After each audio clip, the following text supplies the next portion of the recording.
আপনার কাছে আমি কি করে বলবো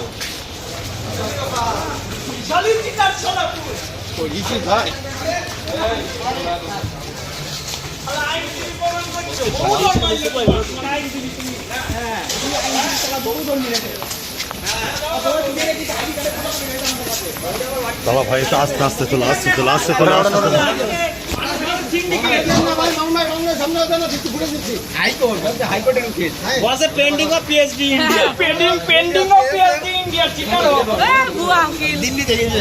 ভালো করে বনার দেবেন ওর এমন বনার দেবেন খালি পুলিশ ধরে দেয় মানুষজনের মনে মনে যাও শালা যাও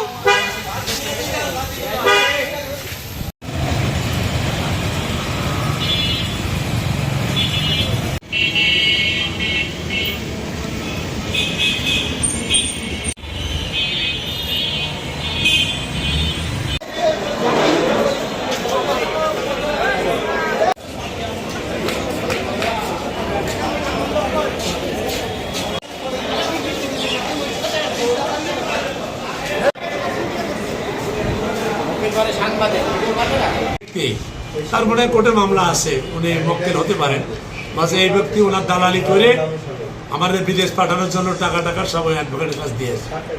তাই এখানে মনে হয় কিনা যে একটু একটু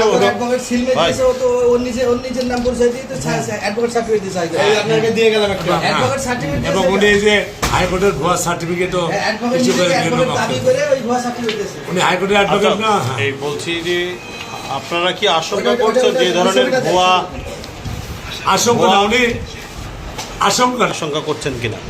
ওই আমি দায়িত্ব নিয়েছি জানুয়ারিতে সেক্রেটারি হিসাবে, বিশেষ করে গত 1-2 মাসে আরও কয়েকজনের নাম এসছে, আমরা অবজারভেশনে আছি। ইতিমধ্যে আমি কয়েকজনকে মৌখিকভাবে সতর্ক করে দিয়েছি যে আপনার আদালত চত্বরে আসবেন না। তারপরেও একজন গত সেটা চুয়াডাঙ্গা জেলার অন্য গ্রামে, তারপরেও একজন গতকালকে এসেছিল, জানার পরে ফোন দিয়েছি এবং আমার অফিস স্টাফকে বলেছি ওনাকে ধরে আনো, তখন উনি পালিয়ে গেছে। আমরা আশা করছি আগামী কিছুদিনের মধ্যেই আমরা তাদেরকে আটক করতে সক্ষম হব, কারণ এখন বিক্ষিপ্ত অভিযোগ আছে এবং ওয়ার্নিং দিছি। কেউ ওয়ার্নিং শুনে আশা বন্ধ করেছেন, আবার কেউ আপনার আশা অব্যাহত রেখেছে, কিন্তু আমরা হাতে নাতে ধরতে পারি। তাহলে বোঝা যাচ্ছে যে চুয়াডাঙ্গা আদালতে এরকম ভুয়া আইনজীবী অসংখ্য আছে, আছে মানে অন্য জেলার পরিচয় দিক, আবার চুয়াডাঙ্গায় আইনজীবীও না মোহরেও না, কিন্তু উকিল পরিচয় দিয়ে 4 দোকানে বসে, আশপাশে বসে, এরকম কিছু আছে। আমরা স্পেসিফিক অভিযোগগুলো নিব, আমাদের কাছে মৌখিক অভিযোগ আছে এবং আমি কয়েকজনকে দেখে সতর্ক করেছি আপনারা আসবেন না। উনি এখানে বলছে শিক্ষানবিশ আর এখানে সার্টিফিকেট দিয়েছে, এখানে বলছে যে অ্যাপ্রেন্টিস মানে শিক্ষানবিশ। ওটা নাও, কার্ডের শট নাও, শিক্ষানবিশ।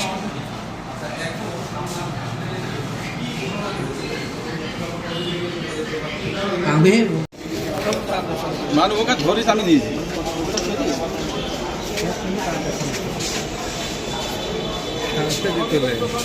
অ্যাডভোকেট সাগর আহমেদ নাম দিয়ে আমার কাছে থেকে 1,03,000 টাকা উনি নিয়ে গেছে যে আপনার রায় করে দেবো হাইকোর্ট থেকে। কি মামলায়?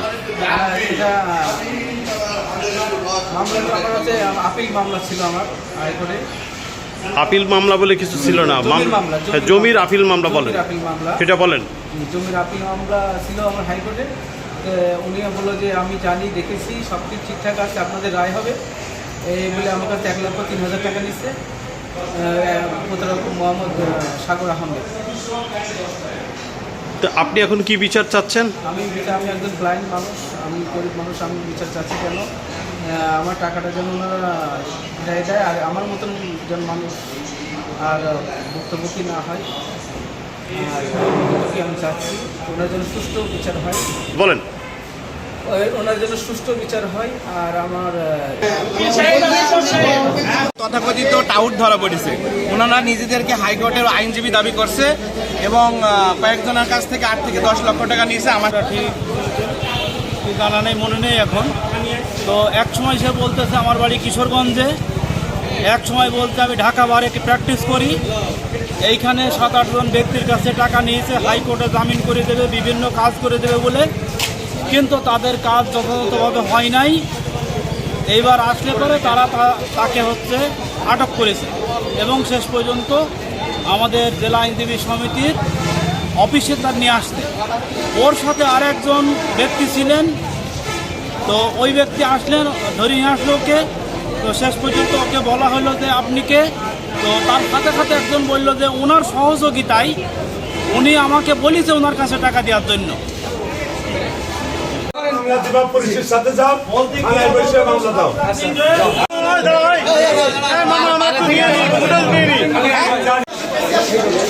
এই